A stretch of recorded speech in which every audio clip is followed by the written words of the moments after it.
کسی نے کیا ہی خوب کہا ہے، جمال و تقویٰ کے جوہر ہے مفتی اعظم، جمال و تقویٰ کے جوہر ہے مفتی اعظم، سراپا طاہر و اطہر ہے مفتی اعظم، ہمارے قائد و رہبر ہے مفتی اعظم، ہمارے قائد و رہبر ہے مفتی اعظم، ہمارے حاکم و افسر ہے مفتی اعظم، جہاں میں عالم و زاہد بنا دیے کتنے، جہاں میں عالم و زاہد بنا دیے کتنے، جہاں علم کے افسر ہے مفتی اعظم، جہاں علم کے افسر ہیں مفتی اعظم، اور جو کم نظر ہیں وہ کیا جانے مرتبہ ان کا، اے لوگوں جو کم نظر ہیں وہ کیا جانے مرتبہ ان کا، رضا کے علم کا مظہر ہے مفتی اعظم، رضا کے علم کا مظہر ہے مفتی اعظم، اے لوگوں اب میں بتانا چاہتا ہوں کون ہے یہ مفتی اعظم ہند جن کو دنیا سنیت آج تاجدار اہل سنت کہتی ہے۔ اے لوگوں ندیم بھائی اب میں توجہ چاہتا ہوں، اب ذرا توجہ کیجئے گا کون ہے مفتی اعظم ہند، اب ذرا توجہ کیجئے گا، کان میری طرف لگائیں۔ اے لوگوں پاکستان میں رویت ہلال کے تعلق سے ایک کمیٹی تشکیل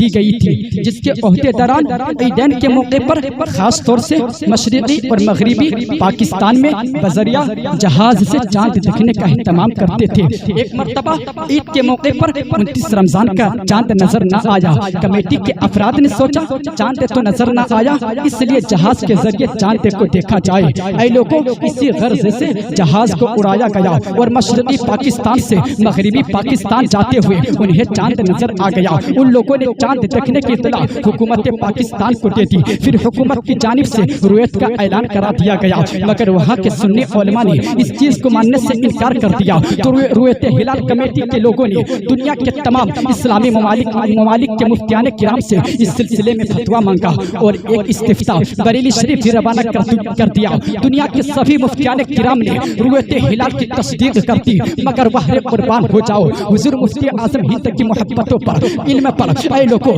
علم و فضل کے تاجدار، سنیت کے علم بردار حضور مفتی اعظم ہند نے اسے ماننے سے انکار کر دیا اور فتویٰ تحریر فرمایا جس کا مضمون اس طرح ہے، چاند دیکھ کر روزہ رکھنے اور عید کرنے کا شرعی حکم ہے، اور جہاں پر چاند نظر نہ آئے وہاں شرعی شہادت پر قاضی شرع حکم دے گا۔ چاند کو سطح زمین یا ایسی جگہ سے کہ جو زمین سے ملی ہوئی ہو وہاں سے دیکھنا چاہیے، یہاں جہاز سے چاند دیکھنا یہ غلط ہے، یہ غلط ہے، کیونکہ چاند غروب ہوتا ہے، فنا نہیں ہوتا، اس لیے کہیں 29 کو اور کہیں 30 کو نظر آتا ہے، اور اگر جہاز اڑا کر چاند دیکھنا شرط ہے تو بلندی پر جانے کے بعد 27 اور 28 تاریخ کو بھی چاند نظر آ سکتا ہے، تو کیا 27 اور 28 تاریخ کو بھی چاند کا حکم دیا جائے گا اور نہ ہی کوئی عاقل اس کا اعتبار کرے گا؟ ایسی حالت میں جہاز سے 29 کو چاند دیکھنا کم معتبر ہوگا۔ اے لوگوں اب ذرا توجہ کیجئے گا، اس جواب کو پاکستان کے ہر اخباروں میں جلی حرفوں میں شائع کیا گیا۔ اس فتویٰ کی تصدیق کے لیے پاکستان میں